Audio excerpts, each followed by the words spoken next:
Današnjim podcastom se bomo poglobili v področje znamčenja, ki se ukvarja z kreacijo zgodbe znamke. O jedru znamke, o osredotočenosti znamke in o tem, kako moramo osredotočeno in vedno konsistentno ustvarjati zgodbo znamke na vseh kanalih, smo že govorili.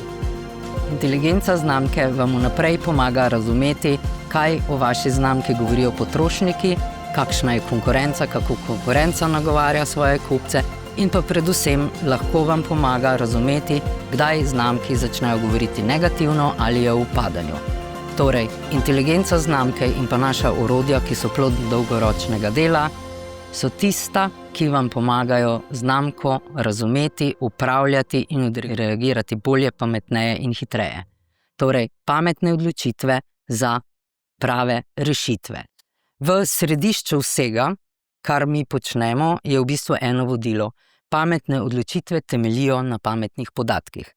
Mitja, kaj je bilo sploh vodilo pri oblikovanju naših orodij in danes bo prvo, ki se ga dotaknemo, in to je Storix, ki se ubada dobesedno z kreacijo zgodbe znamke? V današnjem svetu neskončne preobilice podatkov na eni strani in na drugi strani po nuji po natančni in personalizirani komunikaciji. Učinkovita marketinška in komunikacijska strategija ni odvisna le od kreativnosti, ampak preden pridemo do kreativnosti, je potrebno vendarle imeti sposobnost pravilne interpretacije in uporabe pravih podatkov. Še več, mi smo prepričani, da je ključen in pomemben vrstni red, in sicer najprej je treba prave podatke imeti, jih razumeti in pravilno interpretirati. To je potem izhodišče za vse aktivnosti, ki jih morajo upravljalci znamke. Pomembno se mi zdi izpostaviti, kreativni del znamke pride na vrsto šele potem, ko vemo, kaj so ključni elementi razumevanja struktur podatkov. Naša orodja pomagajo zaposlenim v marketingu, torej predvsem brand menedžerjem, vodjem znamk in produktnih skupin, pa seveda tudi vsem tistim, ki imajo posreden ali neposreden vpliv v podjetjih na delovanje njihove znamke. Ključna naloga je, da pravilno razumejo podatke in njihov vzročno-posledični vpliv na vse ključne elemente znamke. Kot smo že večkrat poudarili, gre za to, da mora tim, ki vodi znamko, ves čas vedeti, kaj znamka pomeni, komu je namenjena in kje njene ključne porabnike najlažje ulovimo. Se pravi, ko govorimo o definiciji zgodbe znamke, ga s tem orodjem lahko zelo natančno in jasno pač definiramo, in ko govorimo o tem, govorimo dejansko o tem, kako besedne zveze tvoriti, kako komunikacije nagovarjati na način, da bodo prisluhnili, ki je pravilen za vašo znamko. In vprašanje danes je ključno vprašanje, ki se vsi, ki delamo v tržnih komunikacijah, konstantno ubadamo z njim, je, kako pravilno nagovoriti kupca in ciljne skupine, in to predvsem tiste, ki imajo največjo možnost prisluhniti ali pa se poistovetiti z vašo znamko, in imajo ta nek največji znamčni potencial, kakor mi rečemo. In Storix to počne, Kaj počne, kako počne in komu je namenjen?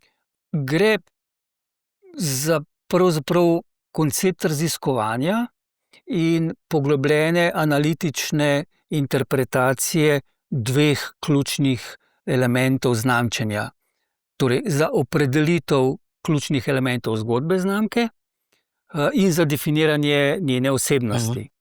Ko govorimo o zgodbi znamke, govorimo torej o ključnih vrednotah, ki jih potrošniki prepoznajo v povezavi z znamko, o ključnih značilnostih, ki jih prepoznajo v povezavi z znamko, in o ključnih elementih osebnosti. Pri tem je treba vedeti, da je osebnost znamke v neposredni povezanosti z njeno ciljno skupino. Torej, če imamo vse te tri elemente povezane, lahko spišemo zgodbo znamke. Če imamo podatke o percipiranih vrednotah, značilnostih in osebnosti, je postopek toliko lažji in toliko bolj pravilen. Torej, takšno kombinatoriko združuje naše orodje Storix in združuje rezultate študij percepcije na eni strani in rezultate drugih poglobljenih uvidov v ciljne skupine, torej je enako v osebnosti posamezne znamke.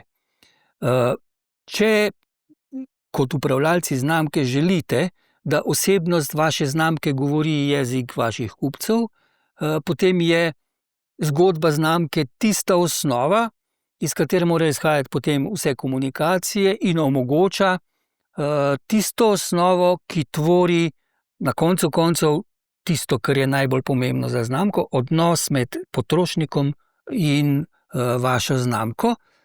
Ko govorimo o potrošnikih, govorimo o sedanjih potrošnikih in o tistih potrošnikih, ki imajo največji potencial za znamko. To bi moralo biti na nek način izhodišče za vsako znamko, ne glede na to, kako močno oglašuje in koliko oglašuje.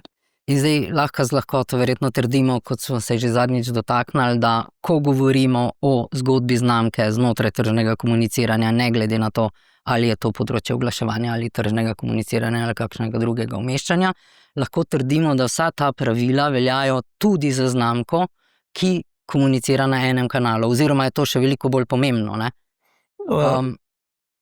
Ja, ne. In kaj so tisti elementi, ki so pomembni pri tem kreiranju sporočila, ne glede na velikost znamke, da imajo ta sporočila vedno rep in glavo? Oziroma, kaj so tisti elementi, ki znamki omogočajo, da nagovori na pravi način, na pravem kanalu, ciljno skupino na način, da se bo dejansko povezal s tabo in ne z enim konkurentom. Kaj so te teme, ključne besede, iz katerih se lahko ustvarjajo sporočila, konkurenčne prednosti, oziroma kako lahko izoblikujemo zgodbo, da govori jezik vaših kupcev? Še enkrat, pomembno in ključno je, da znamo zapisati zgodbo znamke. Še enkrat, zapišemo jo iz tega, kako je znamka pri ključnih potrošnikih percipirana, kaj so njene ključne vrednote, ključne značilnosti in ključna osebnost. Potem je zelo pomembna naslednja faza. Ko imamo zgodbo zapisano, tvorimo tako imenovan, mi temu rečemo wording, torej prepišemo iz zgodbe znamke vse ključne besede. Super fino je, če tem ključnim besedam poiščemo še asociacije, kar pomeni, imamo en dolg spisek besedišča, ki nam služi v nadaljevanju za kreiranje vseh sporočil. Bodisi sporočila prek družbenih omrežij, bodisi sporočila v katerikoli varianti kakršnega koli oglasa, bodisi za sporočila za predstavitev na internetnih straneh in tako naprej. Skratka, vrteti se moramo znotraj tega besedišča, znotraj tega wordinga in ga pravzaprav na dolgi rok uporabljati in ponavljati. V vsakem sporočilu, malce morda karikirano, je smiselno uporabiti iz spiska vsaj 2, 3, 4 ključne besede in preprosto imeti to za osnovo vseh komunikacij, ki jih znamka uporablja. Je pa verjetno pomembno to, da mogoče tle izpostavimo, da ko govorimo o dolgem spisku nabora ključnih besed, so nekatere tiste, ki jih moramo vedno uporabiti, oziroma čim pogosteje, potem se pa lahko razdeli ostale na kanal, kje komuniciramo, kaj komunicira v kombinaciji z tem, kje na katerem kanalu se kakšna delež ciljne skupine nahaja. Absolutno. Te stvari so seveda povezane z načini komunikacij. Seveda, glede na to, kako pogosto je smiselno komunicirati prek dajva reči, družbenih omrežij, rabimo tam širši nabor besed, uporabljamo tam širši nabor besed, medtem ko v ostalih oblikah oglaševanja pač uporabljamo ožji izbor besed. Zadeva je torej za lokalne znamke relativno enostavna. Nekoliko bolj komplicirana pa je zadeva, ko pridemo v polje mednarodnih znamk. Tam pa veljajo malce drugačna pravila, upoštevati moramo še marsikateri drug kriterij, ki ga imajo mednarodne znamke na nek način predpisan. Torej, v bistvu en dober primer, o katerem bi lahko govorila, ki predstavlja najbolj kompleksnost tega, kako se tega lotiti pri upravljanju mednarodnih znamk z večjimi izdelčnimi skupinami oziroma bolj kompleksnih skemi znotraj znamke same in pa različnimi ciljnimi skupinami, je zagotovo znamka Citroen na našem trgu. Drži. Tam pri znamkah, ki delujejo na mednarodnih trgih, je pomembno zavedanje, da zelo pogosto temeljijo na jasni viziji, jasnih opredeliteljih in tudi na precej natančno opredeljenih vseh ključnih elementih znamke. Torej, za posamezni lokalni trg je tako pomembno, da te elemente upoštevamo, da znamo ugotoviti, kako so ti elementi močno izraženi v percepcijah na lokalnem trgu in v skladu s tem, kakšne so percepcije, kakšne so specifike posamezne znamke na lokalnem trgu, združiti z elementi, ki so določeni v strategiji znamke in dobimo nekoliko drugačen, morda tudi nekoliko širši nabor besed, ki jih uporabljamo v komunikacijah. Zdaj, preden se nama bo najin gost pridružil, ki bo lahko malo bolj podrobno razložil, kako se kompleksne mednarodne sheme lahko reflektirajo oziroma uporabijo na lokalnem trgu, bi jaz sam še eno zadevo vprašala, ki se mi zdi, da se jo nisva dotaknila ali pa si jo omenil prej. Se pravi, mi dobimo nabor ključnih besed in besednih zvez. Tu se pa potem začne upravljanje za zgodbo znamke skupaj z kreativo, pisci in pa drugimi ustvarjalci zgodbe znamke. Se pravi, to je del briefa na načelni ravni, ki ga morajo upoštevati in potem se z tem lahko briefira različne time. In če recimo velika znamka ima 5 različnih timov, ki vsak upravlja oziroma kreira zgodbo za en specifični manjši segment, je potem to zelo jasno vodilo lahko in lažje upravljaš to kompleksnost komunikacije, ne? To je definitivno predpogoj, če želiš, da konsistenca znamke, ki je današnji ključna, da je personalizacija znamke vodena natančno, je to odličen pomočnik vsem timom in se strinjam, naloga strateške agencije in seveda upravljalca znamke je, da skupaj oblikujeta ta širok spisek in nabor besed, ki jih potem vsi deležniki, ki sodelujejo pri upravljanju znamke, uporabljajo. Mogoče je fino povedati, da smo razvili v procesu razvoja orodja Storix prav posebno formulo, ki nam pravzaprav omogoča sestavljanje pravih besed iz pravih elementov. Zdaj tem zaustavljam tle, to se va dotaknila z našim gostom. Okay. Tako da na tem mestu, da ne bova sama filozofirala o najinem orodju, kako je super in fajn, bom povabila v najino družbo gosta, ki ima z našim orodjem že kar nekaj izkušenj. Najin gost danes, ki sem ga napovedala, je Dejan De Bernardi, ki je vodja marketinga znamke Citroen že polnih 18 let. Del ekipe Citroena pa je praktično od začetka, odkar sodelujemo z našo agencijo, kar je... By the way, letos praznujemo 35 let sodelovanja z znamko Citroen, kar je svojevrsten rekord. Rekord. Še bolj je pa pomembno to, da je gost ravno pravi, ravno zaradi tega, ker od začetka ustvarja na Citroenu zgodbe znamk in ve tudi največ povedati, kakšne izzive oziroma prednosti zadeve prinašajo. Torej, avtomobilski trg je eden najbolj konkurenčnih trgov v Sloveniji. O tem ni dvoma. Naprimer, v letu 2024 je v Sloveniji osebne avtomobile prodajalo 50 različnih avtomobilskih znamk. Od tega 32 znamk je prodalo vsaj 100 vozil in pa 22 znamk več kot 500 vozil. To je nepredstavljiva konkurenčno okolje in znotraj tega okolja je potrebno resnično dobro in pravilno in osredotočeno upravljati svoje delo, da znamka napravi svoj ta neko diferenciacijo na to konkurenčnem trgu. In Dejan, prvo vprašanje bi jaz postavila bolj, kako vidiš spremembe pri vodenju in upravljanju znamke včasih, ko je bilo te konkurenčnosti manj na trgu, recimo pred desetletjem, in pa danes, glede na to, da si res celoten čas že na znamki. No, če pogledamo avtomobilski trg v letošnjem letu, je nekje trend gibanja podoben, kot si povedala.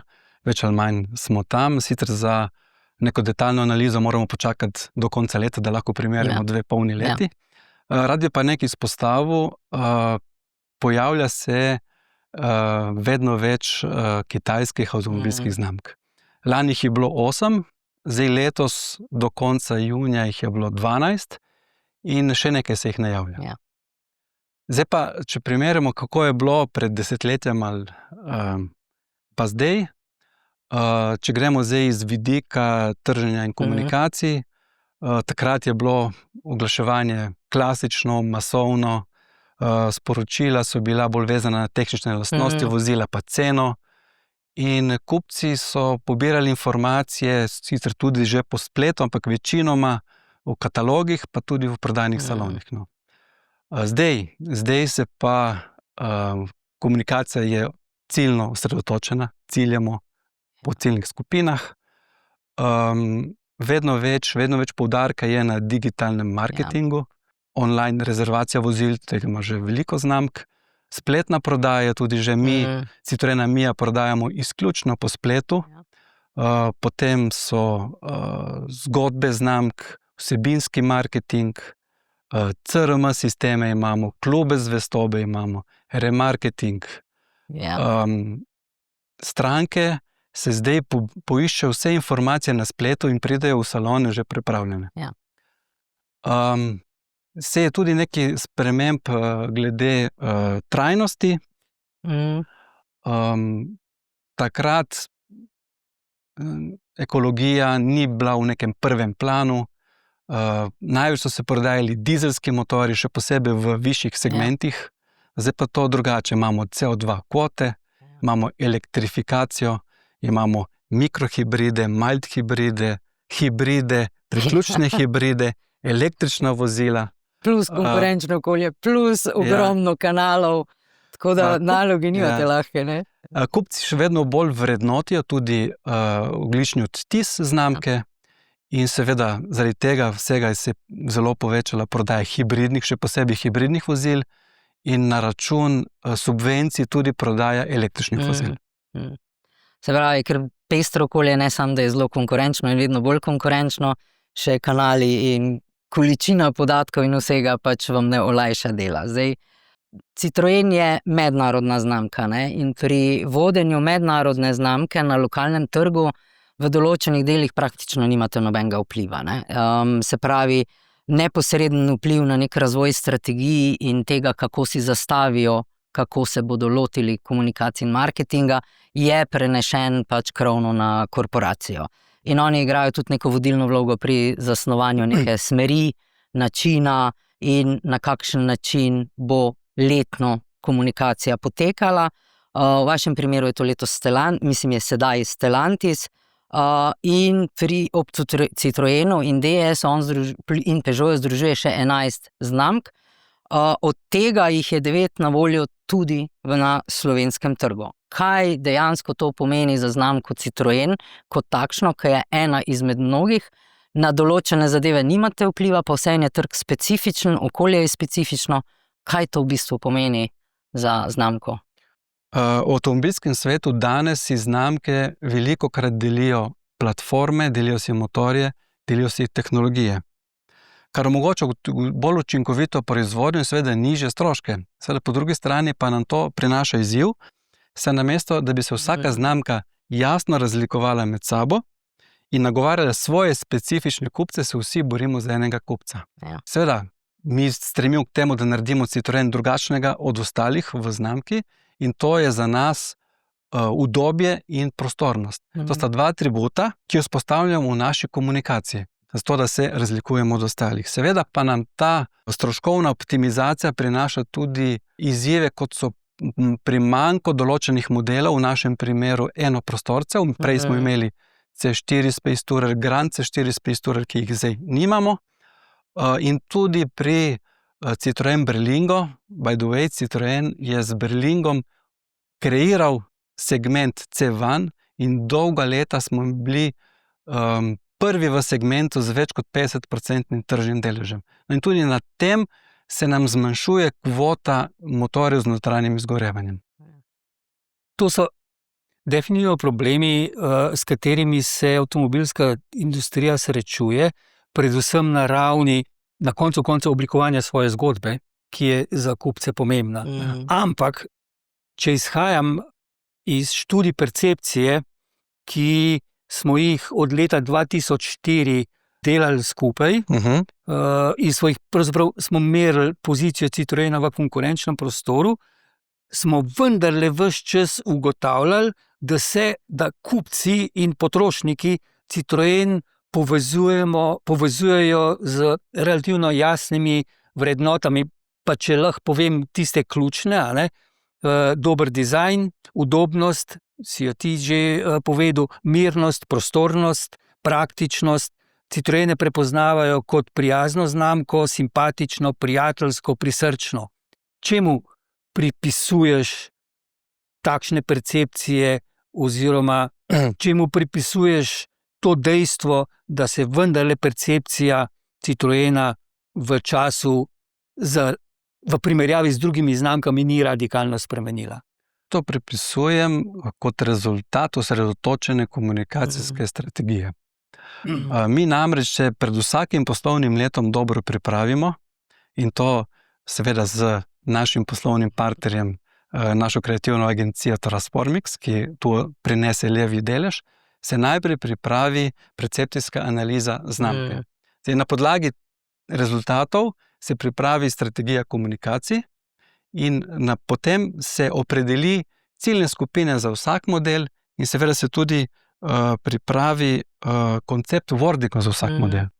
No in ravno to je tisto, kar je zelo pomembno pri tem, ko imaš izzive znotraj konkurentov, v bistvu iste hiše, ko imaš zasičen trg. Kar pomeni, da del upravljanja dobre znamke je absolutno dobro zastavljena strategija. Pri mednarodnih je izziv to, ker pri posameznem modelu vseeno mi dobimo iz centrale oziroma od Citroena in njegove ekipe določen set tako wordingov kot USP-ov kot pozicij, ki so predpisane iz globalnega nivoja. Kljub vsemu potem vemo, da določeni modeli vseeno na lokalnem trgu delujejo oziroma potrebujejo malo drugačno obravnavo in mi smo dejansko razvili neko formulo znotraj tega, kjer kombiniramo mednarodni del, ki ga moramo upoštevati in potem dodajamo lokalne specifike. Zato obstaja neka formula in Mitja, bi ti malo razložil to formulo?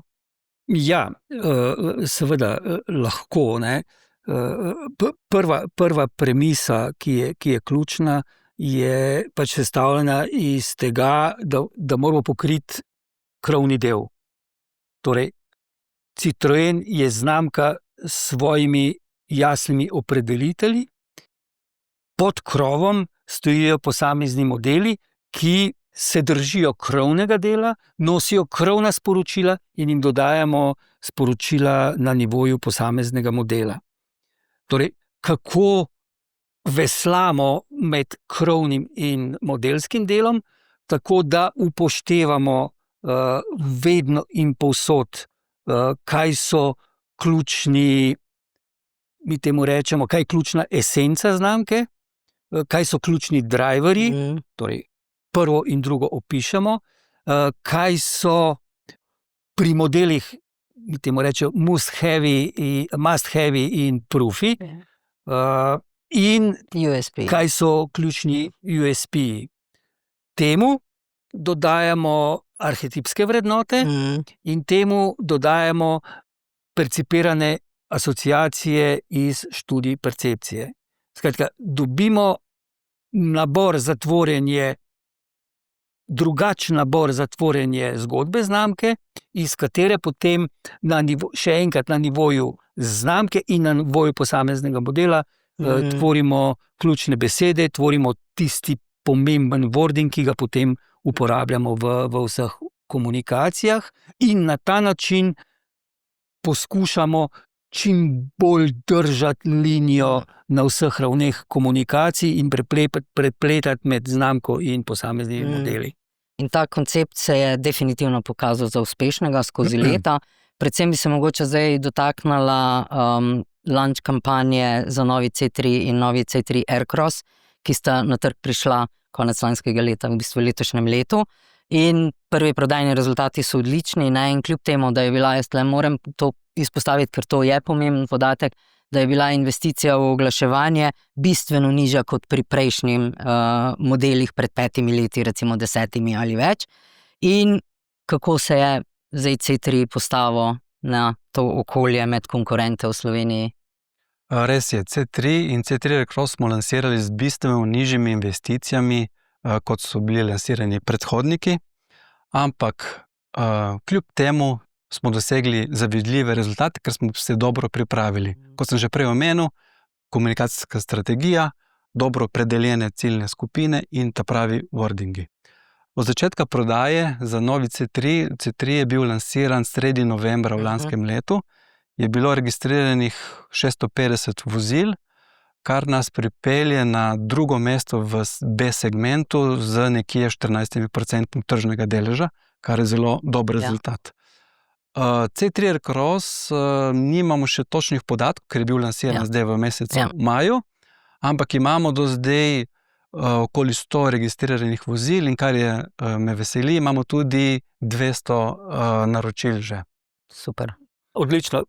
Jaz sem prepričan, da je to dejansko tudi posledica osredotočene komunikacije, dobro spisane zgodbe obeh modelov in dobro vodenih komunikacijskih aktivnosti. Morda za laičnega poslušalca velja povedati, kaj pomeni drugo mesto v segmentu.